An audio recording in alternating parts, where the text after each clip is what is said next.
Hi there parents, I'm Jason Tong.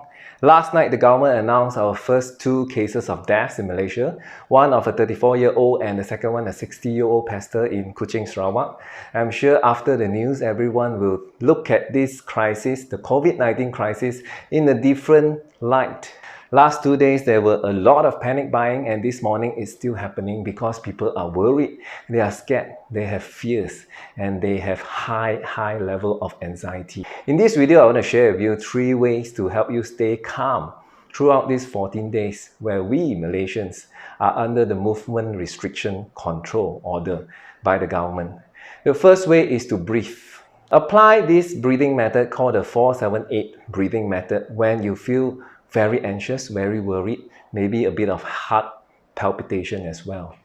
4-7-8. This is how it goes. Inhale at a count of 4 seconds through your nose.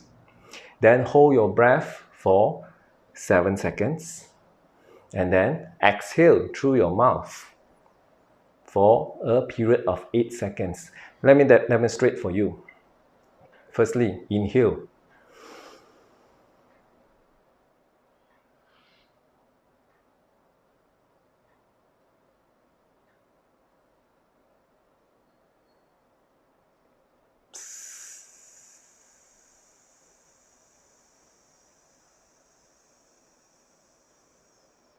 And repeat the whole process for 4 to 5 times.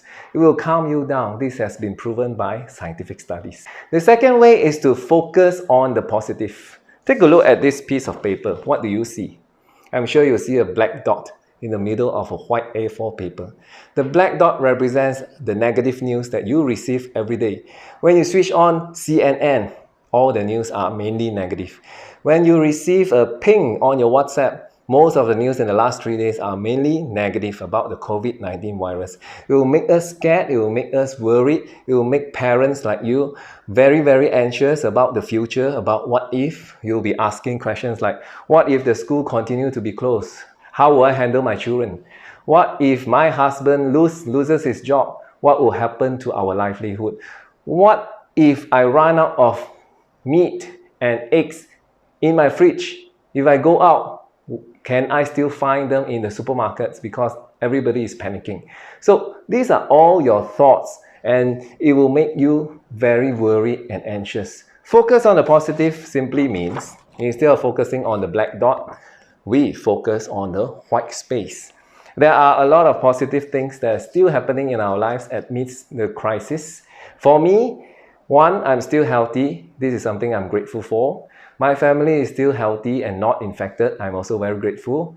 I know that in my community, the area that I stay with, there's no confirmed case. I'm also very grateful for this.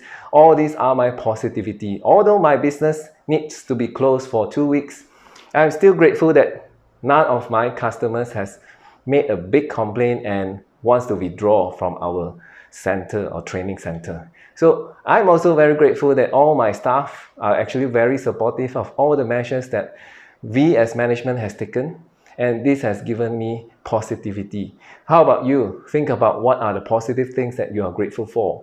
As an employer, I'm sure most of you still have a job, although you need to work from home. As a parent, are your children safe? Be grateful for that. Focus on all the positive signs. Positivities will drive you, give you the energy, and sustain you for this very difficult and challenging time, especially the next 14 days, because today is only day 1 of Malaysia's movement restriction control order. Last but not least, understand that you are not alone. Me and you, we are together in this crisis. Even though we might not know each other, we might not have met each other before, but we are all together in these challenging times. Not only Malaysia, Singapore, Hong Kong, South Korea, globally, more than 100 countries have confirmed cases of COVID-19. So we are not alone. As much as worry that you have within you about you and your family and the future, I'm also worried. Your neighbors are also as worried. Even though if you go to the supermarket this morning, you still see a lot of people wanting to buy groceries and food stuff. But I'm sure deep inside they are doing it because they are also worried and anxious about the future. So understand that when you are suffering, we suffer together. I urge everyone to be responsible, proactive, and play an active role to help our country mitigate the spread of the COVID-19 virus.